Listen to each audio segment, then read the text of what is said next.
Ketanji Brown Jackson wins her confirmation vote and joins the Supreme Court. The legacy media demonstrate once again why they can't be trusted to cover basic news. And Jen Psaki says the DOJ will come after states that restrict hormone blockers and genital surgeries for minors. I'm Ben Shapiro. This is The Ben Shapiro Show.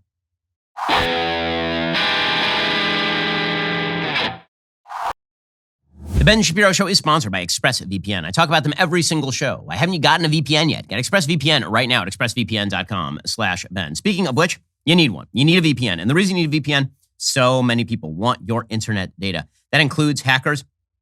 It includes the government. It also includes big tech who grab all of that data and then they monetize all of that data and then they use all of that data against you. So this is why you should grab ExpressVPN. ExpressVPN, it's an app that prevents your phone carrier from being able to see the sites you visit and sell it off to third parties. All it takes is one tap of a button. All your network data gets encrypted and rerouted through ExpressVPN's secure servers for ultimate privacy. Not only does ExpressVPN shield your web browsing, ExpressVPN protects all of your network data, so you can stay private even when you are using your favorite apps. Whether you're an iPhone, Android, even a tablet user, ExpressVPN works on all your devices. The best part? One subscription can be used on up to 5 devices at the same time. I've got my whole family using ExpressVPN as well. When your phone carrier tracks you, it's a gross invasion of privacy. You can either let them cash in or you can use expressvpn.com/Ben to protect yourself. Take back your online privacy today. That's expressvpn.com/Ben. Again, expressvpn.com/Ben. Well, it is so historic. It's the most historic moment in all of history. Ketanji Brown Jackson has been confirmed as the first black woman on the Supreme Court, despite the fact that we can't define the word woman anymore. So she's the first black on the Supreme Court, which wouldn't make her the first black on the Supreme Court because we've had Thurgood Marshall and Clarence Thomas. So actually, again, if you can't define woman, then the historic nature of the selection becomes a little bit more dicey. But Ketanji Brown Jackson is, in fact, the first black woman to join the Supreme Court. And the media are just beside themselves with joy over it. Now, at no point have they asked whether she will actually be a good justice.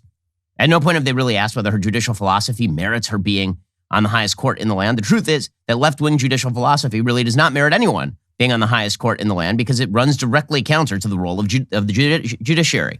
The role of the judiciary, according to Alexander Hamilton in the Federalist Papers, is to adjudicate the law. It is not to make up the law. It is not to substitute its own politics in place of the law. It is not to put its policy preferences into the law.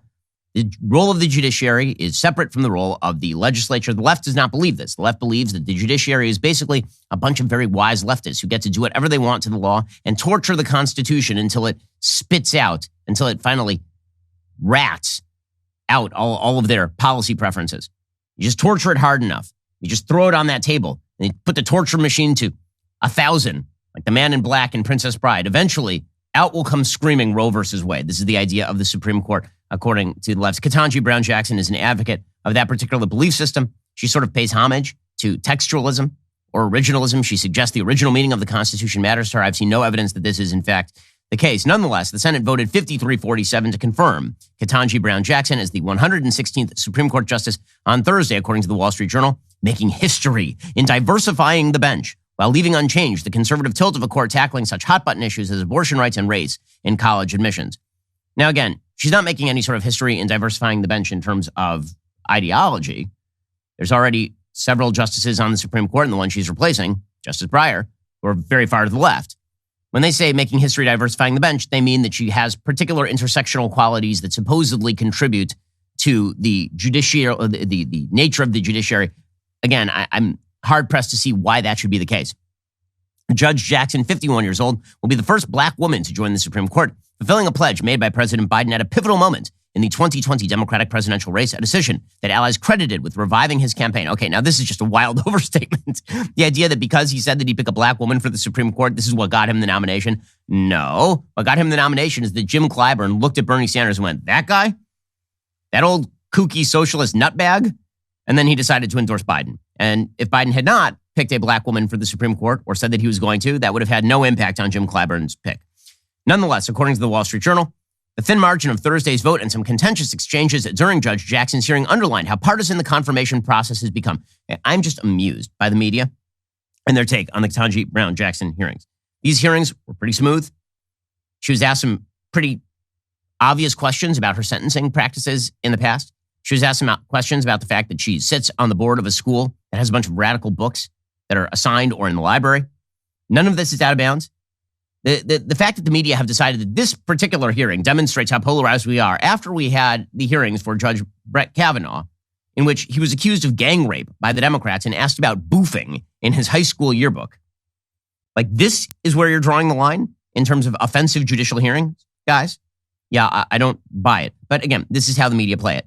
If Republicans object to a Democratic judicial nominee, it's because they're divisive. If Democrats object to a Republican judicial nominee, this is because they're standing up for the Constitution and against sexism and racism. All 50 senators, according to the Wall Street Journal, who caucus with Democrats, voted to confirm Judge Jackson.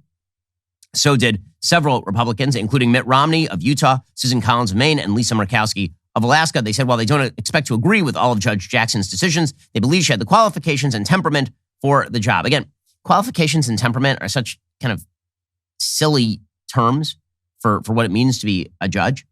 Qualifications should be, can you adjudicate a case fairly and can you read a text?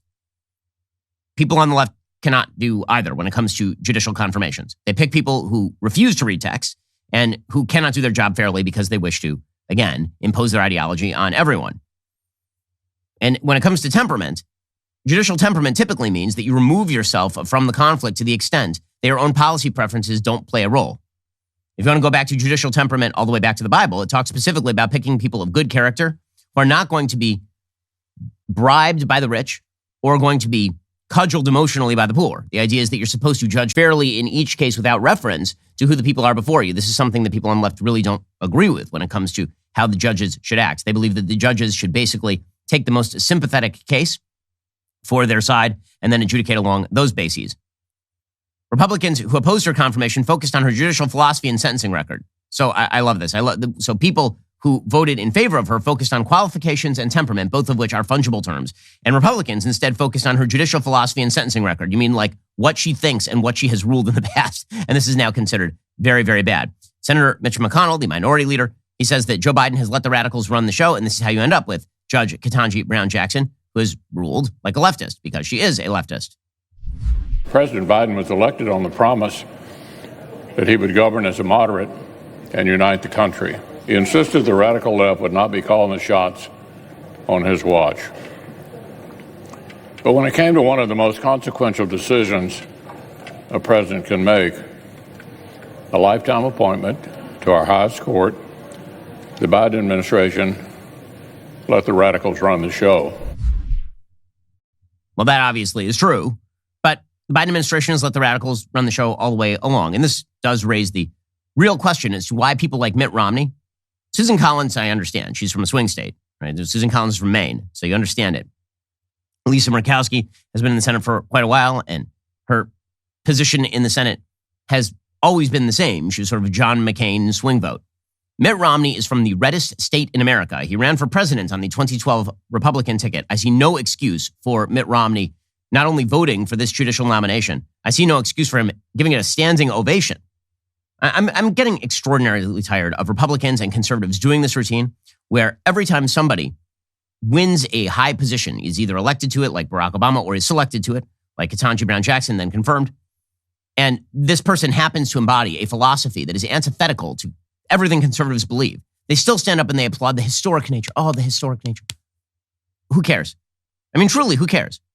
If we are supposed to be aiming for a society in which we actually judge people based on the quality of their character and based on their politics and philosophy, the things that actually matter in politics and philosophy, then I don't understand why there are so many Republicans who feel the necessity to sort of virtue signal that, oh my gosh, we have a black woman on the Supreme Court. Oh, we have a black female vice president. We've had a black female secretary of state. We've had a black president. Like, can we get over this at a certain point? Like, when are we just say, at what point can we finally just say, let's look at the person as opposed to the intersectional characteristics? And if you're a Republican doing this, you're just as bad as Democrats who do it. Here's Kamala Harris announcing the vote, and suddenly you have Mitt Romney on his feet cheering. On this vote, the yeas are 53, the nays are 47, and this nomination is confirmed. Yay, and there's Mitt Romney standing and cheering because, of course, Mitt Romney's one of the good guys. And by one of the good guys, I mean that the media, like Mitt Romney, after hating the living bleep out of him when he was running in 2012. I have very little taste for people who get slapped around by the media and their first response is to immediately kowtow to everything that the media wants. It's really kind of Really kind of yucky. You wonder how you got Trump in 2016, guys? Mitt Romney in 2012 had something to do with that. Meanwhile, you can see in that video, a bunch of the Republicans did not stand and cheer, because why would they stand and cheer? Did a bunch of Democrats stand and cheer when Judge Kavanaugh was confirmed? Did a bunch of Democrats stand and cheer when Justice Thomas was confirmed, by the way? No, of course not. But Gloria Borger over at CNN, she's very upset that many Republicans did not stand and cheer now that another radical has joined the Supreme Court. Republicans, by and large, could not leave that chamber quickly enough. And I think it was rude. And I think it was rude that Rand Paul was late. Maybe he had a late flight, so we'll give him that excuse. But, I mean, the fact, and Ali Zaslov and our Hill team is reporting that Lindsey Graham wasn't wearing the required tie, so we had to vote from outside the chamber in the cloakroom. Okay. But this is a moment in history, and you ought to show up. Okay, this is so boring. Gloria Borger over at CNN. So, I love all these people who, again, spent weeks calling Brett Kavanaugh a possible gang rapist. Like, well, Lindsey Graham didn't wear a tie. And that's really offensive that Lindsey Graham did. I'm sorry. Your new standard is that whenever a Democrat wants a thing and Republicans don't give it to them, and not only don't give it to them, don't cheer openly, that this means that they're really, really bad. The media they're hot garbage. They really, really are. John Harwood, he tweeted out yesterday. He's a White House correspondent for CNN. He tweeted out, when Thurgood Marshall was confirmed in 1967 to become the first black man on the Supreme Court, 16 of the 22 senators from the 11 states of the old Confederacy voted no or didn't vote. When Ketanji Brown Jackson was confirmed today to become the first black woman, 18 of 22 voted no. Oh, yes, it turns out he is suggesting that just as a bunch of racists did not vote for Thurgood Marshall in 1967 to become the first black man on the Supreme Court, fast forward 50 years, almost 60 years, and for the same reason, a bunch of Republican evil senators from the South didn't vote for Ketanji Brown Jackson. Really, how did the vote go on Clarence Thomas, by the way? You'll recall that there were many, many Democrats who did not vote for Clarence Thomas. He was confirmed 52-48. Okay, 11 Democrats voted in favor of Clarence Thomas. 46 Democrats voted against Clarence Thomas. Clarence Thomas was and remains a black person. But according to the media, it doesn't matter how badly Republicans are treated. Republicans can never be intersectional. They're always bad. They deserve exactly whatever it is that they get. So the media are constantly getting things wrong, like John Harwood. This is also true when it comes to crypto. If you watch the media coverage, they would be telling you, crypto, it's unsafe. You should be looking at the U.S. dollar. Or maybe you shouldn't listen to the same people who think Joe Biden is really good at his job, and you might want to look into an Alto crypto IRA. With an Alto crypto IRA, you can trade crypto like Bitcoin, and you can avoid or defer the taxes. You can get into investing in crypto and do it in a tax-advantaged retirement account. Alto's crypto IRA, it's the easy way to get crypto into an IRA. You can trade all you want without the tax headache. Create an account in just a few minutes. Invest with as little as $10. They've got no setup charges, no account fees. Secure trading 24/7 through Alto's integration with Coinbase. They've got 150 plus coins available, including Bitcoin, Ethereum, and Cardano, and they've got industry-leading security, the advanced encryption standard for wallets, and private keys as well. Listen, I am a crypto owner. I think you should get into crypto at least a little bit as well, given the fact that the economy is really volatile right now. Open an Alto crypto IRA account with as little as $10. Just go to altoira.com/Ben. That is ALTOIRA.com/Ben. Start investing in cryptocurrency today. Go to altoira.com/Ben. The attempt by members of the media to treat the Ketanji Brown Jackson nomination, which again was a pretty straightforward nomination. Democrats voted for her. Most Republicans did not. This is not a great shock because, again, the judiciary has been politicized since well before Roe versus Wade. To treat this as though Ketanji Brown Jackson was somehow cudgeled about, clubbed about the ears during this confirmation hearing is absurd. It's ridiculous. This was an incredibly cordial confirmation hearing by any standard of the day. And yet you have the Washington Post trotting out Anita Hill, who, in my opinion, falsely accused Justice Clarence Thomas of sexual harassment. They're now trotting her, after trying to make Anita Hill a thing again. Right? They tried to make it, they made like a full HBO documentary about Anita Hill. Based on what exactly? Her account was unverified. It didn't make any sense. Nonetheless, the media tried to turn her into a hero 20 years late. And now they've got her in the Washington Post writing about how terrible it was for Judge Jackson. The title of the piece, quote, "The Senate Judiciary Committee mistreated Judge Jackson. I should know. The shameful spectacle of the Senate Judiciary Committee during the confirmation hearings. For Supreme Court nominee Ketanji Brown Jackson makes clear the confirmation process is broken. The panel must act to restore people's faith in it. Well, you know who broke the confirmation process? You were part of that, being trotted out by the Democrats in order to attempt to destroy the life, character, and career of an excellent Supreme Court Justice Clarence Thomas. But, says Anita Hill, this is not simply about Jackson's reputation, which was repeatedly smeared by Republican senators peddling false narratives about her supposed coddling of child pornographers and terrorists. It is about the legacy and future of the Senate and the Supreme Court itself. I know something about being mistreated by the Senate Judiciary Committee. During the confirmation hearing for Justice Clarence Thomas in 91, I was subjected to attacks on my intelligence, truthfulness, blah, blah, blah, blah, blah, blah, blah. In some ways, the committee has changed for the better since then, says Anita Hill. There are now 4 women on the panel and 1 black member. Still, when I heard predictions before the hearing that Republicans would offer little resistance to Jackson's confirmation, I knew from painful experience that assessment was overly optimistic. Even so, I was shocked by the interrogation of Jackson. Interrogation! It was a brutal, vicious interrogation. It was like when Darth Vader interrogated Han Solo in Empire Strikes Back. They didn't even ask him any questions. She was shocked by it. She says that it was obvious that no matter how composed, respectful, or brilliant her responses, her critics' only goal was to discredit her. I mean, first of all, literally, you were in judicial nomination hearings, Anita Hill. The only reason you're a famous person is because you were brought in to discredit Clarence Thomas. That is the only reason at all. You had nothing to do with how he would rule on cases. You didn't really have anything relevant to say about his career. All you were there to do was discredit Justice Thomas, and now you're being trotted out as an example of a mistreated black woman, just like, Ketanji Brown Jackson, who, again, was treated pretty cordially, and that's just one of many pieces in the New York Times today, all about how cruel Republicans were for asking questions of Justice Ketanji Brown Jackson. It's just terrible. Okay, so this brings us to a broader point here, and that is that the media continue to just be absolute garbage. And the fact that they are absolute garbage is not lost, I think, on a broad majority of Americans. More and more, the media have discredited themselves, which is a good thing, because frankly, they deserve to be seen with disfavor by the American public. They cover up stories, they miscover stories, they misheadline stories, and they do it on a regular basis. It's from everything from domestic to foreign policy. It's incredible how often the media just blow it and then pretend that they're doing it right. Now, let me just give you a headline from BBC or The Guardian about a terror attack in Tel Aviv last night. So last night in Tel Aviv, in Israel, there's a terror attack in which a Palestinian walked into a bar and just shot dead 2 random Israeli men who were at a bar. Just killed them outright. Okay, then Israeli police went on the lookout for this guy. They finally found him. He proceeded to fire a bunch of rounds at Israeli police officers, and in response, they killed him. Here are the headlines from your media.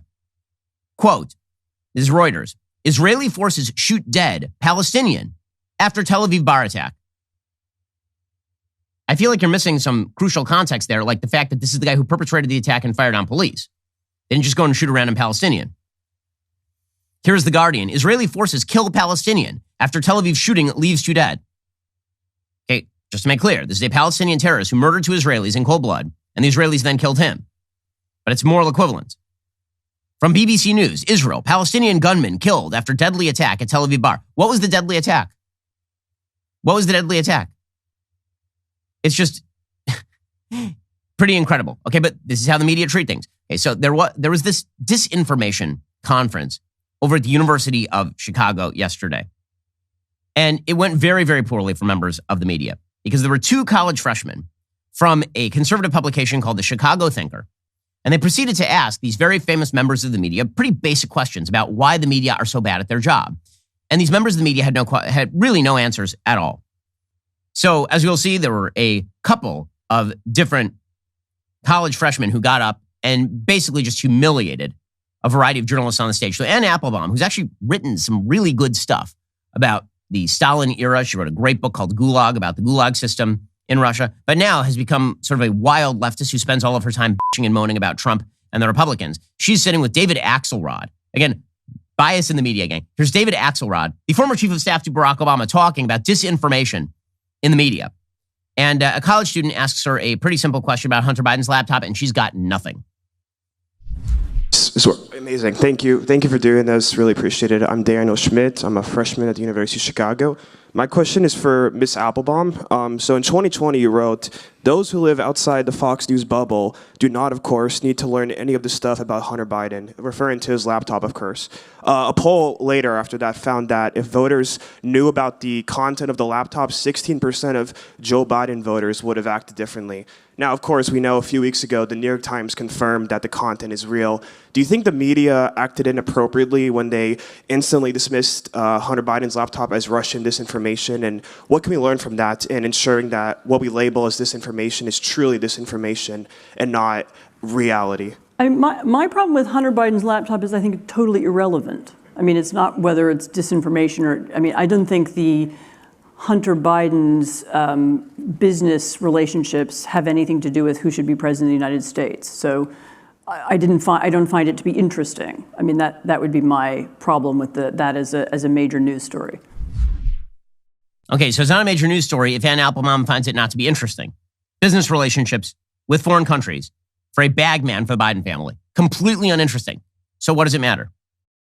So our media, when confronted, they really have no answers as to why they are bad at their job. But here is the thing. If you call your credit card company and you ask them why they are bad at their job, they also will have no answers.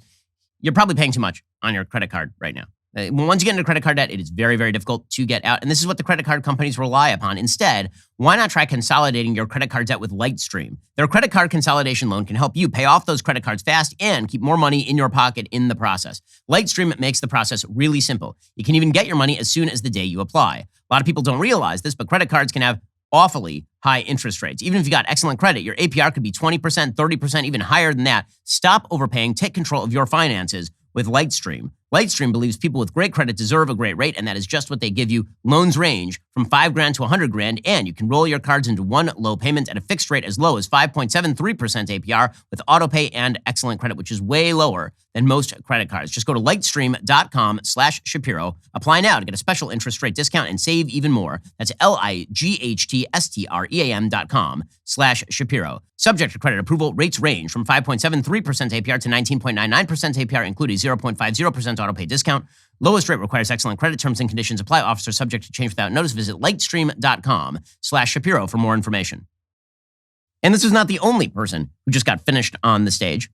There's another college kid. Again, these are very easy questions to answer if you're an honest person, but unfortunately our media are just utterly dishonest. So a college kid asked Brian Stelter a basic question. You guys spend all day covering Fox News and complaining about Fox News and the evils of right-wing media and misinformation. And then you get a bunch of stories wrong. So please explain yourself, Brian Stelter. Hi, thank you for coming. My name is Christopher Phillips. I'm a first year at the college. My question is for Mr. Stelter. You've all spoken extensively about Fox News being a purveyor of disinformation, but CNN is right up there with them. They pushed the Russian collusion hoax. They pushed the Jussie Smollett hoax. They smeared Justice Kavanaugh as a rapist, and they also smeared Nick Sandmann as a white supremacist. And yes, they dismissed the Hunter Biden laptop affair as pure Russian disinformation. With mainstream corporate journalists becoming little more than apologists and cheerleaders for the regime, is it time to finally declare that the canon of journalistic ethics is dead or no longer operative? All the mistakes of the mainstream media, and CNN in particular, seem to magically all go in one direction. Are we expected to believe that this is all just some sort of random coincidence, or is there something else behind it? It's too bad. It's time for lunch. You have 30 seconds. No, I mean, Brian. there's a clock that says 30 seconds. But I think my honest answer to you, and I'll come over and talk in more detail after this, is that I think you're describing a different channel than the one that I watch. But I understand that is a popular right-wing narrative about CNN. I think it's important when we talk about shared reality and democracy, all these networks, all these news outlets have to defend democracy. And when they screw up, admit it. But when Benjamin Hall, the Fox correspondent, was wounded in Ukraine, the news crews at CNN and the New York Times stopped what they were doing, and they tried to help. They tried to help him get out of the country. They tried to find the dead crew members. That's what news outlets do. That's how they actually do work together, to your question about... Okay, you can stop right there. I just have a question. What in the hell does that have to do with CNN completely blowing a series of stories in dramatic fashion over the course of years, all directed in one direction? That someone was wounded and so we had people there who helped? What does that have to do with anything? I mean, I assume so with the Red Cross, but the Red Cross is not a journalistic outlet that purports to be objective in its news coverage. The media continue to be the great story of American politics because it is through the prism of the media that most people find out the information that they're supposed to know. But the media spend all day, every day, attempting to obfuscate on behalf of left-wing viewpoints. And actually, a good example of this today is the New York Times has now updated its Twitter policy. They're now telling its journalists not to use Twitter as much. In a memo to employees on Thursday shared with The Hill, Dean Baquet, the newspaper's top editor, announced what he called a reset in our approach, handing down new guidance dictating that maintaining a presence on Twitter and social media is now purely optional for Times journalists. He said that people getting feedback online, it can be harmful to Times journalism when our feeds become echo chambers. But here's the thing. I like these journalists being online because now we know exactly what they think. Because the simple fact is, what they think is pretty much always what the Democratic Party thinks. Remember Ann Applebaum 5 seconds ago here? Journalist Ann Applebaum, democracy and misinformation. She said that Hunter Biden was not relevant. The entire media said in October of 2020 that Hunter Biden was not relevant. Well, today, a couple years later, CBS News is now reporting, quote, while conservative heat has for 3 years focused on the past business activities of President Biden's son Hunter, a key Senate Republican told CBS News this week that newly obtained banking records raise similar concerns about first brother James Biden. Senator Chuck Grassley, ranking Republican on the Judiciary Committee, told CBS News senior investigative correspondent Catherine Herridge, quote, we have people with the Biden name dealing with the Chinese business people that have a relationship with the Communist Party. I think James Biden was very much a part of this. Bank records released by Republican senators this week indicate James Biden's company, the Lion Hall Group, received payments from a Chinese finance consulting group in 2018 before his brother Joe announced he was running for president. Grassley says that same year, James Biden and the president's son Hunter received monthly retainers totaling $165,000 for Hunter and $65,000 to James. Grassley said his team obtained the records directly from the bank where the consulting group did business. He spent 3 years investigating and described James and Hunter Biden's business dealings as, quote unquote, very concerning. It is also unclear exactly where all of Joe Biden's money came from. Good piece in The Federalist by Bob Anderson today, titled, Joe Biden's released tax returns that don't explain millions in income. Where did it come from? In the week prior to the presidential election, I wrote a piece that asked the question, where is Hunter Biden's money? It was an important question then, even more so now. Recall that despite then presidential candidate Biden having bragged that he had released his tax returns with what his team called a historic level of transparency, the truth is he only released his individual returns. Those returns provided no detail regarding the source of most of his income, dollars that flowed to him and his wife by way of S-corps they set up shortly after his departure from the office of the VP. Those entities, Celtic Capricorn, his, and Giacopacor, hers, contained more than $13 million of the $17 million the couple had reported in income after Biden left office, most of it in his first year. The same media that ignored Hunter's laptop has shown a complete incuriosity about these entities, accepting the premise that Joe and Jill raked in $13 million from their book deal to generate their huge increase in income. We simply don't know if that's true. What we do know is that their book sales were absolutely dismal. Perhaps sensing smoke starting to build just before the election, USA Today published a fact-check piece that attempted to support the Bidens earned $15.6 million from speaking fees and book deals in the years 2017 through 2019. And more than $10 million of that total income was profits from Biden's memoir, Promise Me Dad, and $3 million in profits from Jill Biden's book. Follow the source link to that $10 million number, though, and you'll end up at Joe Biden's campaign website with financial disclosure links only to their individual returns, no S-corp tax returns. So in reality, readers were left with a smokescreen. And again, it's not as though these books were like enormous bestsellers. We're supposed to believe that Jill grossed $3 million, royalties plus $700,000 from speaking fees, for a book that sold 7,000 copies in its first week. And that from that book deal, she netted more than $1 million in the 2 years prior to its release, but only $175,000 in the year it was published. It's possible that that was an advance. How does a publisher justify a $3 million advance on a book that sells 7,000 copies? We are also told that Joe netted $12.2 million after expenses in the same deal for a book that sold 300,000 copies. Excluding the $4.2 million earned from touring and speaking, that yields $8 million of income we are to assume came from book royalties. Okay, let me just make clear that there is no author on planet Earth who has ever made $8 million from a book that sells 300,000 copies. I know because I have books that have sold 500,000 copies. I did not make $8 million from the right side of history. I can tell you that right now. So where's the rest of that money coming from? We just don't know. We have no clue. But it took 2 years for the media to report on any of this, and they're still not really reporting on the dramatic lack of information about Joe's income. And again, this is true in every arena of American life. The media just use euphemisms or they lie in order to achieve a political purpose. This is what they do. This is particularly true when it comes to social issues. Euphemisms are the name of the game. As we'll see, that's true particularly when it comes to LGBTQ plus issues, but it also happens to be true of abortion. And for years and years and years, the left has promoted the idea that abortion is a sort of safe, sterile procedure in which there is no victim, that it is the death of a cluster of meaningless cells. That is not how abortion actually works. A true journalist might actually go to an abortion clinic and report on what they saw, but the mainstream media won't do that. We do have one reporter, Mary Margaret Olohan, who actually went to an abortion clinic and talked with people at this abortion clinic. I want to bring you that story in just one moment. First, if there's one question I never thought would be necessary to ask the general public, it is, what is a woman? But unfortunately, we now have to ask that question, and our new Supreme Court justice does not know the answer to that question, and the Biden administration does not know the answer to that question. Well, I think a lot of people are asking that question these days. Matt Walsh is now trying to find an answer. He's made an entire film. He's written an entire book trying to find an answer from the left. Both are called What is a Woman? The book is now available for pre-order at whatisawoman.com and also on Amazon, where it hit #1 on the bestseller charts in the women's studies category, making Matt not only an LGBTQ plus best-selling author, but also a women's study author. Well, that was, of course, before it was removed from the list. I think it's been put back up now on the list. So help Matt continue to top the women's studies list and find the answer to this elusive question. Pre-order his book, What is a Woman?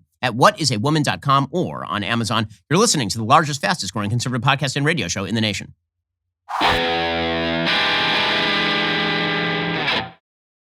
So there's this piece over at Daily Wire. And again, it is vital reading because it's doing the sort of journalism that, frankly, you're not going to get from the legacy media, which is simply going to hide the facts. So there's been this story that has gotten almost no national media coverage in which they're pro-life activists and they got a hold of the fetal remains from this abortion clinic in Washington, D.C. And it is pretty obvious from the fetal remains of the abortion clinic that these kids were killed illegally, that these were partial birth abortions in violation of federal law. Even if they weren't, the pictures themselves are so gruesome and horrifying as to shock the conscience. The left must keep you at all costs from actually seeing the consequences of their policy preferences. Well, one of our reporters, Mary Margaret Olohan, who does a wonderful job covering this sort of stuff, she actually went to this abortion clinic to ask the abortionists about these fetuses and the fetal remains. And here's what she writes. And it's a shocking story over at Daily Wire today that really you should read and distribute. On Thursday, April 7th, I drove downtown in the rain to an abortion clinic run by Dr. Cesare Santangelo, an abortionist accused of using gruesome techniques to end the lives of unborn babies. I can't stop thinking about what I saw. I've been asking officials for answers and explanations all week. The D.C. Medical Examiner, Mayor Muriel Bowser, the Metropolitan Police Department, Washington Surgery Clinic, Curtis Bay Medical Waste Facility, Planned Parenthood Baltimore City Center, the Department of Health and Human Services, but no one will address why a box allegedly containing 110 pulverized first trimester babies and 5 preemie-sized babies was about to be sent from Washington Surgery Clinic to Curtis Bay Medical Waste Facility, a facility that continues to insist to me, ignoring photographs of its labeling on the box of aborted babies, that it does not burn fetal remains. Officials have said autopsies will not be performed. Authorities will not address whether the 5 babies were alive when they were killed. The only interest D.C. officials have seemingly shown in this matter is whether members of the pro-life group, the Progressive Anti-Abortion Uprising, committed a crime when they took a box of aborted fetal remains from a dolly outside Washington Surgery Clinic. PAAU told me they asked a driver of a Curtis Bay medical waste truck if they could take the box to give the babies a proper funeral and that he agreed, noting he had already scanned the box into the system and its disappearance would likely go unnoticed. Live Action photographed these 5 babies. Pro-life medical professionals and experts who examined the photographs estimated they were in the end of the 2nd trimester or in the 3rd trimester when they were aborted. This week, GOP lawmakers called on Mayor Muriel Bowser and the DOJ to investigate the abortions of the 5 babies and to preserve all of the children's remains as evidence and conduct autopsies. And yet, D.C. officials remain silent. And here's what Mary Margaret Olohan did. She actually went to the abortion clinic. Frustrated with the lack of responses, she wrote, I drove to abortionist Dr. Cesare Santangelo's $1 million home. When no one answered the door, I drove to his abortion clinic located on the 4th floor of a foggy bottom office building near George Washington University. He's practiced in Washington Surgery Clinic for decades. Despite multiple complaints of medical malpractice and allegations, he uses gruesome abortion techniques and allows babies to die after surviving abortions. One lawsuit accused him of bungling the removal of a baby so badly that fetal debris ended up in the lungs of the mother who died. I noticed a sign on the door of the clinic warning visitors they would be turned away without a mask. Hesitant to go in without one, I paused for a moment to search for my purse, and at that moment, a young woman emerged from the clinic, followed by a man who I believed to be her boyfriend. She looked stressed, but I was focused on talking to Santangelo, so I went inside and asked the girl behind the desk for a mask. She was friendly, asking if she handed me a mask, do you have an appointment? No, I told her. I recognized her voice from many times I'd called the clinic. I'm looking for Dr. Santangelo. I think you and I chatted on the phone earlier. I'm a reporter with the Daily Wire. I have some questions for him. I'd love to talk to you too. Her face immediately changed. He's not here right now, she said. I don't think that's true, I told her, glancing around the waiting room full of patients. But the clinic worker insisted she could tell me nothing and that all press inquiries must go through the National Abortion Federation, which handles the abortion clinic's publicity and scrutiny. They've also rejected all requests for comment. A second woman who worked at the clinic came out of her office and firmly told me they would not give me any answers. They both seemed worried about what I would say in front of the patients. I reminded the clinic workers, the Metropolitan Police Department, Republican senators, and the FBI are all involved in the happenings of the last few weeks. If the clinic and Santangelo had done nothing wrong, sharing their perspective with the media could only help, I offered. They refused to tell me anything, so I left. But the young woman who was leaving when I walked in the door was still in the hallway. She appeared to be in great distress, leaning on the wall, heaving and moaning. The man with her looked up when I came out. I could see the pain and anxiety written all over his face. His eyes were red. I briefly wondered if he'd be angry with me if I spoke to the woman. Is everything okay? I asked, taken aback. The woman nodded and attempted to smile at me, straightening up. She was very pregnant. I believe she was in her second trimester. I asked her what she was doing at the clinic, and she told me I'm here for an abortion. In confusion, I looked at her rounded stomach protruding firmly from her t-shirt. Did you already get it? I asked. No, she said, it's happening right now. Right now, I repeated, glancing back and forth between the couple as the mother leaned with one hand on the wall, clearly in pain. They took the tubes out, she responded breathlessly. She was writhing in pain. I immediately understood her to mean laminaria sticks, often made out of seaweed, which abortionists use to dilate a woman's cervix. Dr. Ingrid Skopp, senior fellow and director of medical affairs at the pro-life Charlotte Lozier Institute, tells me the laminaria absorbs the water from the cervix and helps the cervix to dilate, making it easier for the abortionist to reach into the uterus blindly with surgical instruments and remove the baby in a piecemeal fashion in a dilation and evacuation dismemberment abortion. But former abortionist Kathy Altman, now an associate scholar with the Charlotte Lozier Institute, told me it's likely the young woman I encountered would be heading into an induction abortion since she was in the hallway.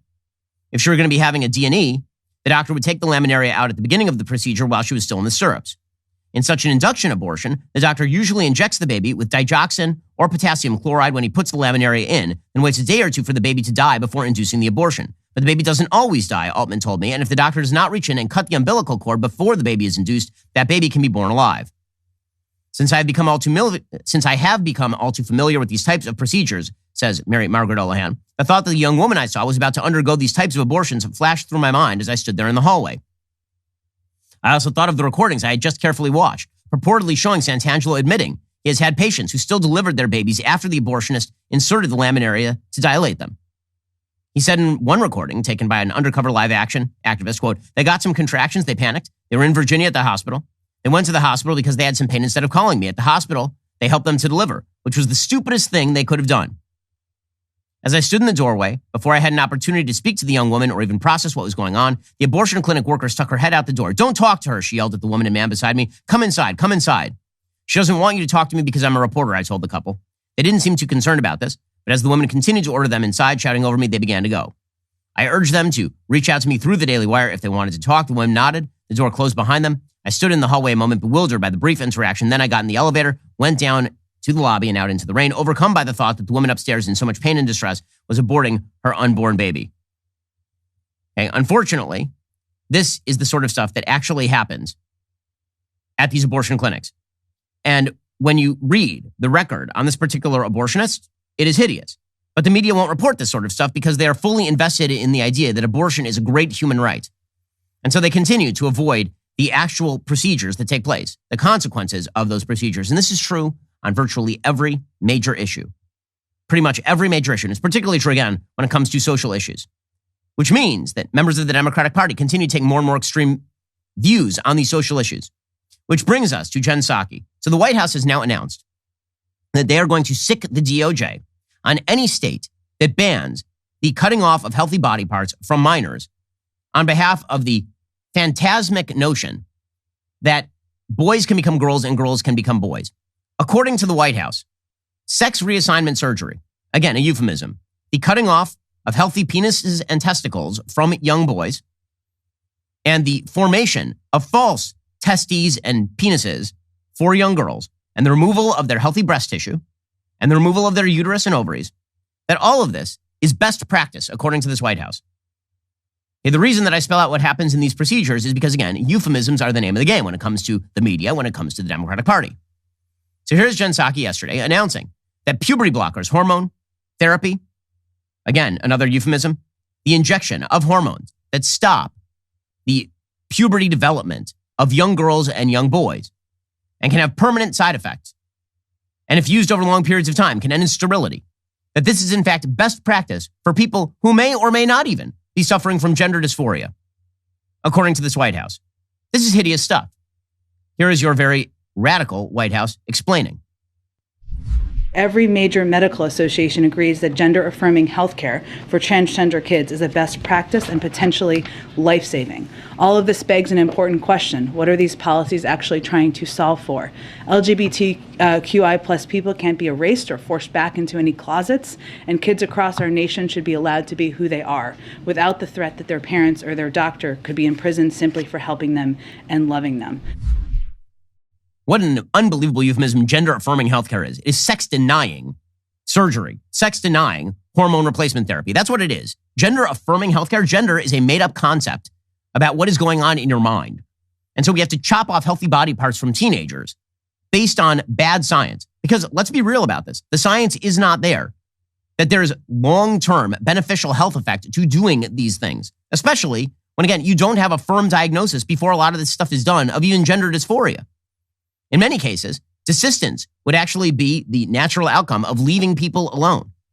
And yet this White House says that the best course of practice is if a kid comes in at 5 years old and says, I feel like a little boy today, and it's a little girl, you're supposed to immediately engage in quote unquote gender affirming healthcare, which means calling the little girl a little boy, and then transitioning this kid socially, indoctrinating them in the idea that they are, in fact, a member of the opposite sex, and then providing them hormone therapy as they get older, and then sterilizing them permanently and chopping off their genitals or adding false genitals to them and destroying secondary sex characteristics. This is what this White House is preaching.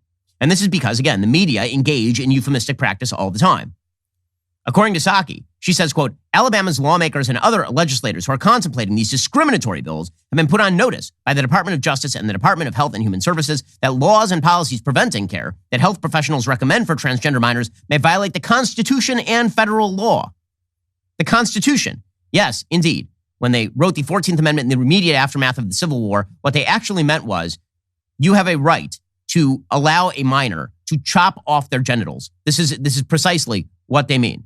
And again, all of this is pushed forward by media malpractice because the media will refuse. I mean, if you ask the media to actually show on screen what happens during these procedures, they never would. It would be far too graphic and far too brutal. They wouldn't do it because it would completely give the lie to everything they're doing. And so instead, they just provide false narratives. Another piece of the Daily Wire today by Dr. Miriam Grossman about the actual data surrounding this sort of hormone replacement therapy and surgery. And the answer is the data just aren't there. According to Dr. Grossman, quote, President Joe Biden has advised parents that early surgeries, hormone treatment, and affirmations are crucial for the health of their gender-confused children. According to the president, these are some of the most powerful things a parent can do. As a child and adolescent psychiatrist who treats some of the families facing these issues, his statements are surprising and, due to their medical and societal implications, warrant thorough fact-checking. To clarify, affirmation means unquestioning acceptance of a child's chosen gender identity, be it the opposite sex, a combination of male and female, neither male nor female, or one of the multitudes of other possibilities presented to children by the media, online, and at school.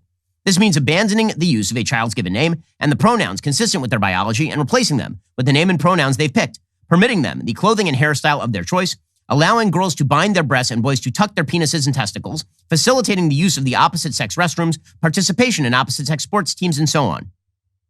Hormone treatment refers to both puberty-blocking agents, PBAs, which halt the critical process by which kids mature into adults, and cross-sex hormones, which are given a few years after PBAs to chemically stimulate the puberty of the opposite sex. Surgeries refer to bilateral mastectomies, the removal of ovaries in the uterus, and the construction of a faux penis in girls, and breast implants, the removal of the penis and testes, and the construction of a faux vagina in boys. In the U.S., mastectomies are performed on girls as young as 13. Minor boys are being castrated. There is also a surgery that removes all genitalia, marketed by surgeons to individuals who identify as neither male nor female or non-binary. Perhaps Joe Biden believes there's strong evidence these life-altering social and medical interventions lead to positive outcomes. If so, he could not be more mistaken. The severe lack of scientific knowledge of gender dysphoria is acknowledged by experts in the field. The American Psychological Association has stated, quote, because no approach to working with transgender and gender nonconforming children has been adequately empirically validated, consensus does not exist regarding best practice with pre-pubertal children. In 2020, the UK's National Institute for Healthcare and Excellence did a systematic review of puberty blockers and cross-sex hormones and found evidence medications' potential benefits are of very low certainty. Similarly, Dr. Stephen Levine, pioneer in the study, treatment of sexuality and gender problems since 1974, arguably the most highly credentialed and respected voice in the field, wrote in an expert affidavit, quote, "The knowledge base concerning the causes and treatment of gender dysphoria has low scientific quality." Professor Carl Hennigan, editor-in-chief of the British Medical Journal and director of the Center of Evidence-Based Medicine at Oxford, along with Professor Tom Jefferson, a clinical epidemiologist, completed an independent analysis of research on transgender medical intervention. Concerning puberty blockers, Hennigan stated, quote, "The quality of evidence in this area is terrible." And yet, the president is calling for early treatment. He says it's one of the most powerful things a parent can do. And the media are trotting out all the heroes of the day who do this sort of thing, of course, including people like Jazz Jennings. Jazz Jennings is the poster child for the transgender industry, starting PBAs, puberty blockers, at the age of 11, going on to estrogen in high school, before castration and the construction of a faux vagina at age 17. Jazz reported to surgeon Marcy Bowers, sexual sensations and orgasm were unknown experiences. Jazz is now 21, has gained 100 pounds, and is struggling severely with mental health issues. Bottom line is this. The simple fact of the matter is that once you're on puberty blockers, assistance becomes very rare. The health outcomes of this stuff are unknown. The evidence that this radically reduces suicidality does not exist. And because the media have been pressing forward with the notion that anyone who expresses any sort of gender confusion or gender nonconformity may in fact be a member of the opposite sex, the diagnosis of transgenderism has risen dramatically. As this doctor writes in the pages of the Daily Wire, until very recently, gender dysphoria was a rare diagnosis, prevalence of 1 in 30,000 or 1 in 110,000, and a male-female ratio of 6 to 1. However, a 2021 study suggests the rate of transgender identification among urban youth may now be as high as 9 in 100. So from 1 in 30,000 to 9 in 100, which, just to get the math right here, 9 in 100 is the same as 90 in 1,000, which is the same as 900 in 10,000. Okay, which means that you're talking from 1 in 30,000 to 2,700 in 30,000 in the course of just a few years. Is all of that newly identified gender dysphoria? Or, in fact, are we looking at a social contagion pressed forward by the left on the basis of crap gender theory and then pressed forward by a media that refuses to report the facts about this stuff? And yet this has now become a key part of the Democratic Party platform. It has become mainstream stuff in the media. The Education Secretary of the United States said yesterday that biological males should be allowed to participate in women's sports if they believe they are female. Here was Miguel Cardona, the Education Secretary, yesterday. Every student in our schools deserves an opportunity to engage in all aspects of schooling, including extracurriculars, whether it's a club or athletics. And I know there's been a lot of conversation about specific cases, but across the country, it's really important that we give all students an opportunity to engage and to participate in all that schools provide. It's all happy-dappy-do kind of stuff. The only thing you have to do is deny science, deny reality, and completely obfuscate the issues.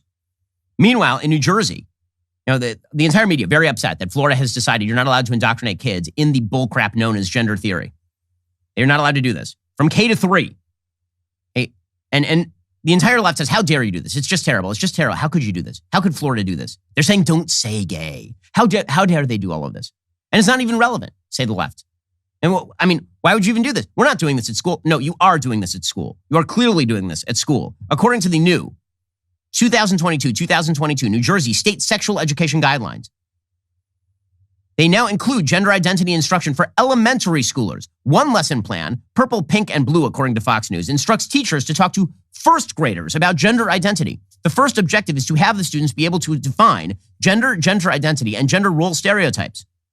The lesson's second objective is to have students name at least 2 things they've been taught about gender role stereotypes and how those things may limit people of all genders. Gender identity is that feeling of knowing your gender. You might feel like you're a boy. You might feel like you're a girl, the lesson plan states. You might feel like you're a boy even if you have body parts that some people might tell you are girl parts. You might feel like you're a girl even if you have body parts that some people might tell you are boy parts. Some people might tell you a penis is a boy part, but it's not, according to New Jersey public schools. This is sick and perverse kind of stuff. It really is. And it is promoted by the media and it is promoted by interest groups who continue to dominate the political spectrum. For example, the Gay and Lesbian Alliance Against Defamation put out a tweet March 10th, 2022, quote, corporations need to be held accountable for their silence on anti-LGBTQ bills in states where they do business. That's why we are updating our studio responsibility index to hold Hollywood accountable. In other words, unless major entertainment media continue to mirror the precepts of the radical left, they will be targeted by interest groups. And the media will help them in that targeting. Remember, it was places like GLAAD that were targeting Disney. And the media immediately went along with it, calling up, where do you guys stand at Disney? As a big employer in the state of Florida, where do you guys stand on the Florida, quote unquote, don't say gay bill? They bullied Disney into taking a ridiculous stance against parents and against kids. And Disney, because it's filled with cowards, promptly did that. There's new tape that's now emerging from that all-hands meeting over at Disney, in which Bob Chapek, who leads Disney, just abjectly groveled in front of his employees. I've read many emails that have been sent, spoken with LGBTQ plus employees and their allies, met with advocacy groups, and convened my own leadership team. And I have been taken by the honesty, the openness, and the urgency of their stories. I want you to know that your words have made a real impact on me. I understand that we've made mistakes and the pain that those mistakes have caused. And I know that our silence wasn't just about the bill in Florida, but about every time an individual or institution that should have stood up for this community did not. I and the leadership team are determined to use this moment as a catalyst for more meaningful and lasting change. Pathetic malice struggle sessions dictated by the media, pushed forward by the media, pushed forward by interest groups in the media, which are basically a merger with the Democratic Party. It's pathetic. By the way, Disney, they are so far down the rabbit hole. Disney employee LaToya Ravenel, who you'll remember from suggesting that she was inserting a quote-unquote not at all secret gay agenda into programming at the Walt Disney Company for Children. She also explained that she wants to educate kids about all forms of sexual minorities, including quote-unquote biromantic asexuals like her. Now, if you can explain what a biromantic asexual is, congratulations to you. You have a degree in sociology from a crap state university. But apparently this is now a thing, a biromantic asexual. Apparently she identifies as one. Biromantic, but not sexual, just emotionally romantic, but is a minority and thus put upon. And now you as a child need to know about it. Maybe you'll have your own flag. It's really exciting. Here's LaToya Ravenel. I identify as like a biromantic asexual. I've had a lot of learning and growing about myself this year, kind of facilitated by how comfortable I felt on the Proud Family and with my immediate team at Disney TVA. It feels like the things that we believe that we're trying to put into the shows are not what we're seeing in the real world. And yeah, it leaves you in a weird space. No, we're trying to put it in the shows. It's not the stuff we're seeing, but it's the stuff we're trying to put in the show. Again, this is all about a group of adults who are attempting to pervert the minds of children in order to make themselves feel better. That's what this really is about. This is why they are targeting children in the first place. And it's not just Disney, by the way. It's Nickelodeon. Nickelodeon spent the quote-unquote International Trans Day of Visibility trying to indoctrinate kids, because this is whom they are targeting, trying to indoctrinate kids in the idea that little boys can be little girls and vice versa. They did so by featuring a little boy who believes he's a little girl. It's just this horrifying stuff from children's programming. And of course, the media love every element of it. In honor of International Transgender Day of Visibility, meet Time and Nickelodeon's 2021 Kid of the Year finalist, Rebecca Brusahoff.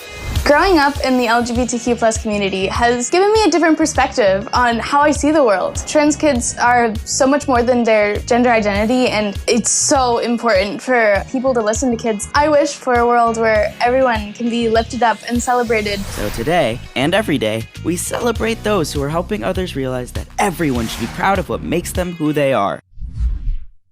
Okay, except if what makes you who you are is your actual biological sex, then Nickelodeon is going to reach out to your children and tell them they can be a member of the opposite sex. This is the media promulgating bad, false information, promulgating lies, euphemisms. This is what they do. And this is why people don't trust the media anymore, nor should they trust the media, because the media are hot garbage in this country. They've been hot garbage for a very long time. It's why the legacy media are falling away, and why if you are subscribed to a legacy media outlet, you should really think about pulling your subscription today, because they do a horrific job of actually presenting truth and an excellent job of presenting propaganda on behalf of their perceived political allies. Alrighty, we'll be back here later today with an additional hour of content. First, you can't forget to end your week by tuning into The Andrew Klavan Show. Drew's show is every Friday. He's got an exciting evening planned for you. Head on over to dailywire.com at 7 p.m. Eastern, 6 p.m. Central, and tune in. I'm Ben Shapiro. This is The Ben Shapiro Show.